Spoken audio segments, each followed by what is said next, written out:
वो बहन जी को प्रधानमंत्री बनाना चाहते हैं तो नहीं, लेकिन इस घोसी विधानसभा क्षेत्र में वो न्यूट्रल है, ना वो समाजवादी का प्रचार कर रहे हैं ना भाजपा का प्रचार कर रहे हैं, तो हो सकता है इससे भाजपा चुनाव जीत सकती है न्यूट्रल रहने से। हाँ, वही आपका संदेश तो क्या है? अगर न्यूट्रल रहने से भाजपा चुनाव जीतेगी तो कोई समझदारी की बात नहीं होगी। वो उनको भाजपा को परास्त करने के लिए बहुजन मुक्ति पार्टी वोट देना चाहिए। आपके कैंडिडेट को लोग कह रहे हैं कि पहले हम देखे नहीं हैं और ये चुनाव के लिए आए हैं फिर चले जाएंगे। हम लोग ये जो चुनाव अभी आया है, मगर देश में ऐसे बहुत सारे मौलिक मुद्दे हैं जिस पर भारत बंद करने का बड़ा आंदोलन हमने चलाया है।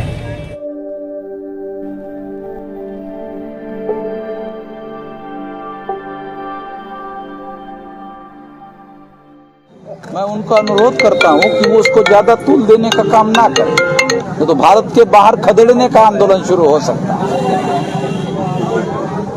समझ रहे ना हमारा इशारा? क्या आपकी पार्टी घोसी उपचुनाव में अपने प्रत्याशी को मैदान में उतारी है, तो कहीं न कहीं बसपा ने अगर अपना कैंडिडेट नहीं दिया तो क्या लगता है कि आपकी पार्टी ये सोच कर आई है कि आप दलितों का वोट काटेंगे यहाँ पर? ये किस सोच के साथ पार्टी आपकी आई है? नहीं तो बहन जी को प्रधानमंत्री बनना नहीं है ना, नहीं बनना है, बनना है तो प्रधानमंत्री बनने के लिए ये उनका समर्थन कर सकते हैं ना, तो इसलिए वो उनका समर्थन कर रहे हैं उनके लोग। कहा जा रहा है आपकी पार्टी वोट काटने के लिए उतारी गई है, ये भाजपा की बी टीम है। ये संभवतः समाजवादी पार्टी के लोग ऐसा प्रचार कर रहे हो। समाजवादी पार्टी यूपी में है और बहुजन मुक्ति पार्टी नेशनल लेवल की पार्टी, तो वोट कटवा तो वही है, यूपी की पार्टी है। ये बहुजन मुक्ति पार्टी नेशनल लेवल की पार्टी है, 22 राज्यों में कार्यरत है। आप बताओ समाजवादी पार्टी यूपी के बाहर कहाँ है? लोकसभा में बताया जा रहा है कि आप बहुजन समाज पार्टी का वोट काटने के लिए प्लानिंग की है। लोकसभा के लिए जी, हमारे लोग चुनाव लड़ने के पहले ही बहन जी का वोट परसेंट 12% तक नीचे आया। अभी तक तो हमने लड़ा नहीं, तो हमारे लड़े बगैर ही जो 30% बहन जी का वोट था वो 12% कैसे नीचे आ गया? उनका कहना है कभी कभी हो जाता है ऐसा, तो फिर आगे भी कभी कभी नहीं हो सकता। घोसी चुनाव को लेकर कैसे आप देखते हैं? क्योंकि दो पार्टियां अपना दावा कर रहे हैं कि हम जीतेंगे। कोई कह रहा है कि हम 50,000 से जीतेंगे, कोई कह रहा है कि हम 1 लाख से जीतेंगे। दलित, बहुजन, हर समाज हमारे साथ है, भाजपा कर रही है, वही सपा भी यही कर रही है। आप क्या कहेंगे? देखो, प्रचार करने के लिए लोग प्रचार करते रहते हैं, या हर पार्टी को अपना प्रचार करने का तो अधिकार है, उनकी बातों को कहने का अधिकार है, मगर असली रिजल्ट तो जिस दिन काउंटिंग होगा उसी दिन पता चलेगा। आज हम यही कह सकते हैं कि 451 बूथ है, 455 बूथ है, तो 455 बूथ पर इन लोगों के कार्यकर्ता है। मुझे तो लगता है भाजपा की 455 में कार्यकर्ता भी नहीं है, समाजवादी के भी 455 में कार्यकर्ता नहीं है। हर बूथ पर बहुजन मुक्ति पार्टी के कार्यकर्ता वहाँ कार्य कर रहे। लोगों का ये भी सवाल निकल के आ रहा है। चलो इनको बोलने दो। एक उनको आपने अभी ईवीएम पे आरोप लगाया जी, और आप चुनाव मैदान में भी हैं। अब तो चुनाव मैदान में रहेंगे, हो सकता है, इस पर क्या कहेंगे? चुनाव मैदान में रहेंगे तब न बदमाशी का पता चलेगा।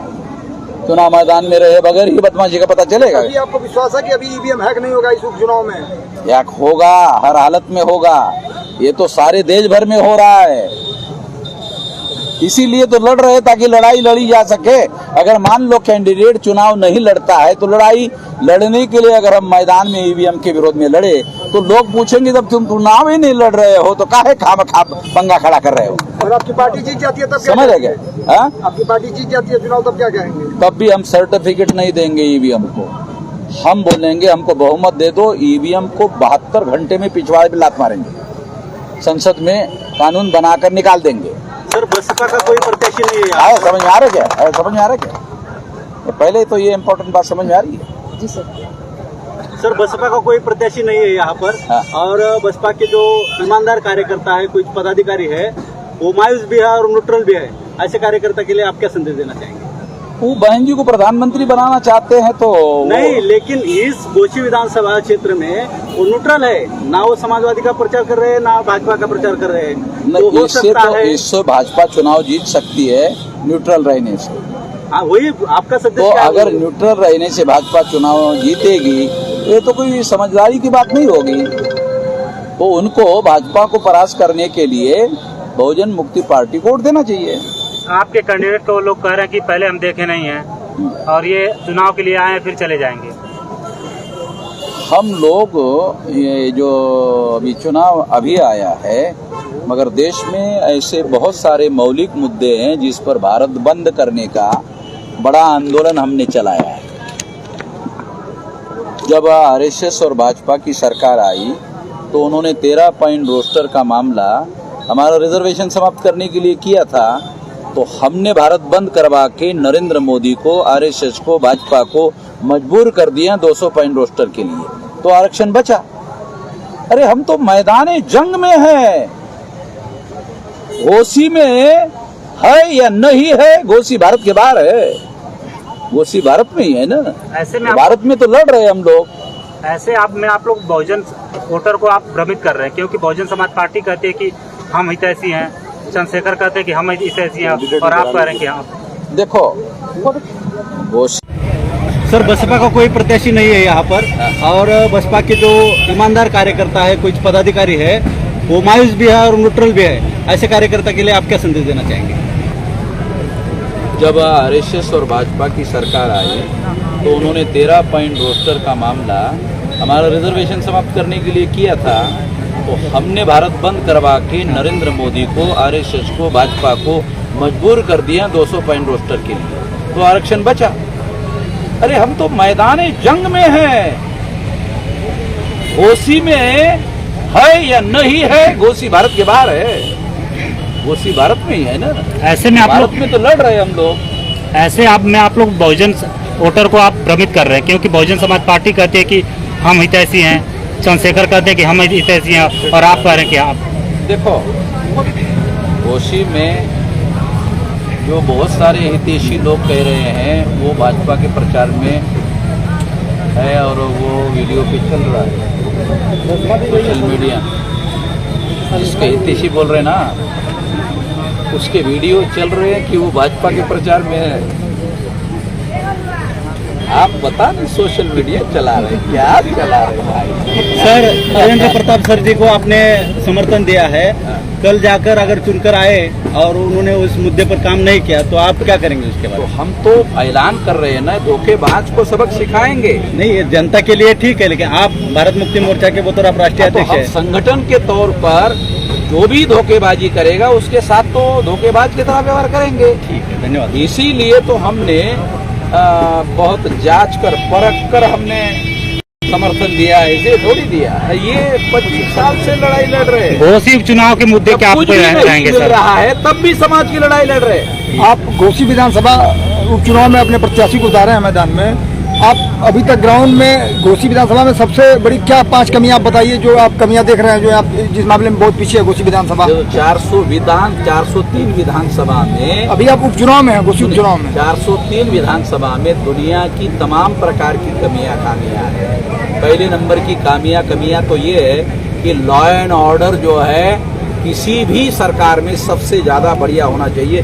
जब सबसे पहले मायावती मुख्यमंत्री बनी तो काशीराम जी ने कहा कि सबसे पहले लॉ एंड ऑर्डर जो है, कानून और व्यवस्था ठीक होना चाहिए।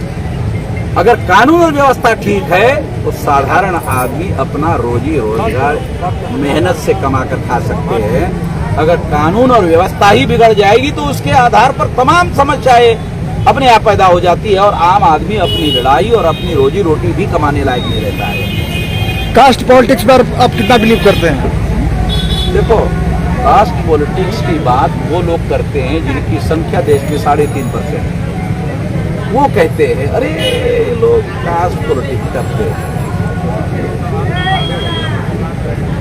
अब इस देश में जातियां किसने बनाई? तो जिन्होंने जो ऐसा आरोप लगाते हैं उन्होंने जातियां बनाई। वही कहते अरे कास्ट पॉलिटिक्स कर, अरे तुम्हारे बाप दादा ने ना कास्ट बनाई, तुम पहले खत्म कर दो, कास्ट पॉलिटिक्स खत्म हो जाएगा। तुम खत्म करोगे नहीं और कास्ट पॉलिटिक्स कैसे रहोगे? खत्म करो ना, खत्म करते हो नहीं।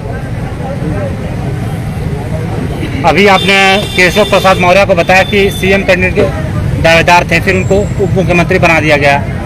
गधा बनाया। रिकॉर्ड किए? बोलो मामन मेश्राम ने आपको बोला कि आरएसएस और भाजपा ने उसको गधा बनाया और गधा बन के सवारी काट रहे और अभी भी उसको प्रचार में लगा रहे। बनाया उप मुख्यमंत्री, काम कुछ नहीं, सरकार का काम कोई भी नहीं है, लेकिन पार्टी का काम। वोट लेंगे, सरकार उनको बना कर देंगे, इनके पोस्ट पावर नहीं, तो गधा बनाने का कार्यक्रम है। ओम प्रकाश राजभर कह रहे थे कि हम समाजवादी पार्टी में थे, वो पिछड़ों का हक खा रहे थे। के बारे में हम कुछ नहीं कहेंगे। क्यों? सर प्रचार में ये भी लाया जा रहा है कि सर प्रचार में बहुत सारे लोग अपने राजनीति खेलते वो कह रहे हैं काशीराम का चेला है, हम सबका ख्याल रखेंगे, पिछड़ों का, दलितों का, सबका। वो ऐसा कहते हैं मगर घूमते रहते नहीं इधर भी, 4 दिन उधर, फिर 15 दिन उधर, तो ऐसा आदमी तो विश्वास खत्म हो जाता है। सर प्रचार में ये भी लाया जा रहा है कि जो बसपा के अभी साइलेंट पड़े हैं लोग, वो लोग नोटा की तरफ जा सकते हैं, प्रचार में ये भी लाया जा रहा है। नहीं तो ये समझदारी की बात नहीं है। नोटा वोट का अधिकार खत्म करने का मामला है। वोट का अधिकार इसलिए थोड़ी दिया गया था कि आप नोटा पर बटन दबाओ। अरे आप या तो चुनाव जितवाने के लिए काम करो, हरवाने के लिए काम करो ना। वोट का अधिकार इसलिए थोड़ी दिया गया। बहुत लंबा संघर्ष है, 1848 से लेकर 1956 तक इतना साल संघर्ष करने के बाद में वोट का अधिकार हासिल कराया गया। इतना लंबा अधिकार हासिल करने के लिए वोट का अधिकार कोई सामान्य हो जाए, वोट का अधिकार थोड़ी है, तो राजा बनने का अधिकार है। सर एक मेरा बड़ा सवाल है कि सर आपके अगर विधायक जीतते हैं तो जो पक्ष के विधायक है वो 402 विधानसभा विधायक हैं और आपके अकेले रहेंगे, तो जो आपने स्टाम्प पेपर मुद्दे लिखे वो कैसे पूरा करेंगे सर? क्योंकि अकेले विधायक रहेंगे तो कमजोर पड़ेंगे। ये मुद्दे किसी भी पार्टी का जो चुनाव घोषणा पत्र होता है, जो चुनाव घोषणा पत्र उन मुद्दों पर लड़ाई लड़ने के लिए होता है, क्योंकि अभी सरकार बनाने या चलाने के लिए चुनाव नहीं हो रहा है। ये चुनाव बाई इलेक्शन है, बाई इलेक्शन है ना। ये बाई इलेक्शन में अगर कैंडिडेट को जितवाया जाता है तो विधानसभा में इन मुद्दों के लिए लड़ाई लड़ सकते हैं। ये अधिकार तो विधायक को मिल जाता है कि विधानसभा में इन मुद्दों को लागू करने के लिए सरकार पर दबाव डाला जा सकता है। आप कह रहे हैं बड़ा सवाल है, ये पैसे बड़ा सवाल है, आपने कह दिया इसलिए बड़ा हो गया। एक अंतिम सवाल है, एक अंतिम सवाल मेरा है, एक मेरा अंतिम सवाल है। भोजपुरी में हमारे यहाँ एक कहावत है, अब आप कितना भोजपुरी समझते हैं हमको आपके बारे में नहीं जानकारी, कि किसान पोत के भंडारी होना। तो क्या आप चुनाव हारते हैं या जीतते हैं, क्या आपकी प्रत्याशी आपकी पार्टी लगातार क्षेत्र में बनी रहेगी? सारे देश भर में लड़ाई लड़ रहे भाई, उसी देश के अंदर है। उत्तर प्रदेश में भी लड़ाई लड़ रहे हैं, 403 विधानसभा में लड़ाई लड़ रहे हैं। आप अकेले कोसी की बात कर रहे हैं, मैं उत्तर प्रदेश और देश के लड़ाई लड़ने के काम में लगा हुआ हूँ और एक से ज्यादा बार भारत बंद किया और सरकार को मजबूर किया वो काम करने के लिए। एक कोसी की समस्या, जातीय आधारित गिनती घोषी की समस्या है, जातीय आधारित गिनती घोषी की समस्या है। समस्या तो पूरे देश की है। ये चुनाव मैनिफेस्टो में हमने यहाँ पर लिखा हुआ है, जातीय आधारित गिनती का मुद्दा, ये मुद्दा केवल घोषी का नहीं है ना, अरे ये देश का मुद्दा है, देश की लड़ाई लड़ रहे हैं, समझ रहे, देश की लड़ाई लड़ रहे हैं। तो देश में लड़ाई लड़ने के लिए तो मैदान में है। अभी 9 तारीख को है भाई भारत बंद, ये 9 तारीख को भारत बंद। कोई उत्तर प्रदेश बंद से भारत बंद होता है क्या? समाजवादी पार्टी उत्तर प्रदेश क्या कर लेगी ज्यादा यूपी। भारत देश भर में 31 स्टेट में मेरा संगठन है, 31 स्टेट में बंद करते हैं। ये लड़ाई लड़ते हैं इतनी बड़ी लंबी,